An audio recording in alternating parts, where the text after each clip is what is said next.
சமுதாய மக்களுக்காக பெற்றுக் கொடுத்த நுழைவுத் தேர்வை ரத்து செய்து பெற்றுக் கொடுத்த இடஒதுக்கீட்டை இன்றைக்கு அதையும் தாண்டி நீட் தேர்வாக இன்றைக்கு மத்திய மாநில அரசுகள் நம் இளைஞர்களை படிக்கவே கூடாது என்ற நோக்கத்தில், ஏன்னா இவங்கெல்லாம் தந்தை பெரியார் சமூக நீதி போராளி தந்தை பெரியார் வாழ்ந்த மண்ணுல தந்தை பெரியார் பேரை சொல்லிக்கிட்டு கலைஞர் அவர்களும் ஜெயலலிதா அவர்களும் இன்னைக்கு ஆட்சி செஞ்சுக்கிட்டு இன்னைக்கு சமூக நீதினா என்னன்னே தெரியல. இன்னைக்கு முதல்வராக இருக்கிறவருக்கு சமூக நீதியை பற்றி தெரிந்திருந்தால் இந்த நீட் தேர்வு இன்னைக்கு தமிழக மக்களிடம் வந்தே இருக்காது. இந்த ஆண்டு மருத்துவத்திற்காக நாம் நீட் தேர்வுக்காக போராடி கொண்டு இருக்கிறோம். அடுத்த ஆண்டு பொறியியல் துறையில நீட் தேர்வை, பொறியியல் கல்லூரியிலும் நீட் தேர்வை கொண்டு வர இருக்கிற இந்த அரசாங்கத்துக்காக அப்போதும் நம் மருத்துவர் சின்னையா அவர்கள் போராடி கொண்டுதான் இருப்பார்கள். இந்த மக்களுக்காக, மக்களுடைய அடித்தட்டு மக்களுக்காக போராடக்கூடிய இரண்டே தலைவர்கள். அது ஒண்ணு நம்ம எல்லாருக்குமே தெரிந்த நம் தமிழீழ போராளி மருத்துவர் ஐயா அவர்களும், மருத்துவர் ஐயா அவர்களுக்கு பிறகாக நம் மருத்துவர் சின்னையா அவர்கள் இந்த சமுதாயத்தை மேலெடுத்து கொண்டு போய்கொண்டே இருப்பேன் என்று உட்கட்டத்தோடு இன்னைக்கு போராடி கொண்டு இருக்கிறோம் நம் மருத்துவர் சின்னையா அவர்கள். மருத்துவர் அன்புமணி ராமதாஸ் அவர்கள் இன்னைக்கு பாராளுமன்றத்தில் 40 பாராளுமன்ற உறுப்பினர்கள், இதுல செயல்படாம இருக்கின்ற 39 பாராளுமன்ற உறுப்பினர்கள் இன்னைக்கு போராடி கொண்டு இருக்கின்றோம். செயல்பட்டு கொண்டு இருக்கின்ற ஒரே தலைவர் இன்னைக்கு நம்ம அன்புமணி ராமதாஸ் மட்டும்தான் என்று கூறிக்கொள்வதோடு மட்டும் இல்லாம இன்னைக்கு நுழைவுத் தேர்வை ரத்து பண்ணது நம்ம ஐயா மட்டும் இல்லைங்க.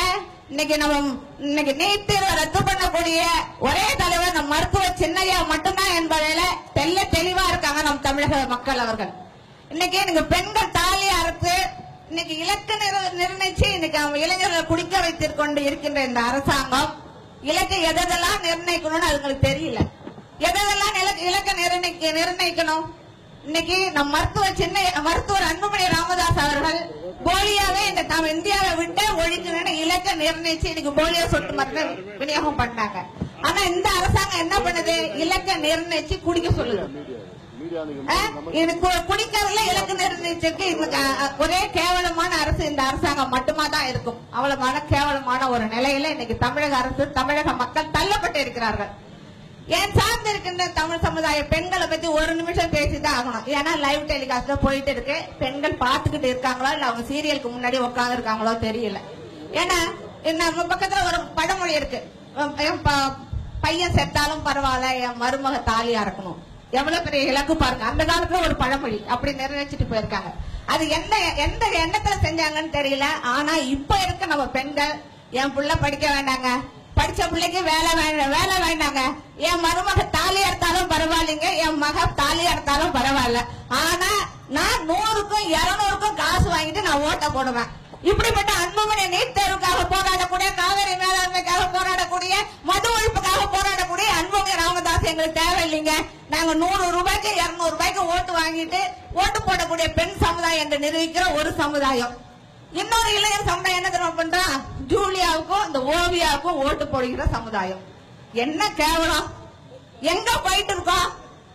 என் அப்பனும் பாட்டனும் ஆட்டை வச்சான், மாட்டை வச்சான், பண்ணி வச்சான்னு சொல்லிவிட்டு என் பிள்ளையாவது படிக்கணும்னு என் ஐயாவும் அன்புமணி ராமதாஸ் அவர்களும் போராடி போராடி போராடி போராடி என் சமுதாயத்தை மேல கொண்டு வந்தா நீ என்ன பண்ற, இல்ல நீ ஆடு மாடு மேய்க்கதான் லாய்க்கு, நீ ஆடு மாடு மேய்க்க போனா அதுதான் உனக்கு இலவசமா தரேன், நீ ஓட்டு போடு. எங்க போயிட்டு இருக்கோம் நம்ம திரும்ப தந்தை பெரியார் வாங்கி கொடுத்த இடம் சமூக நீதியும் போச்சு, என் மருத்துவர் ஐயா வாங்கி கொடுத்த சமூக நீதியும் போயிடுச்சு, இடஒதுக்கீடும் போச்சு. ஆனா இன்னைக்கு என்ன அந்த நிலையெல்லாம் மாற்றி இந்த சமுதாயத்தை வழிநடத்தி கொண்டு போய் இருக்கிற என் மருத்துவர் அன்புமணி ராமதாஸ் அவர்கள் ஒரு முறையேன் மட்டும் இல்ல, வருகிற காலம் முதல்வராக அவர்தான் ஆவார் என்று கூறிக்கொண்டு வாய்ப்புக்கு நன்றி கூறி முடிக்கிறேன். நன்றி, வணக்கம்.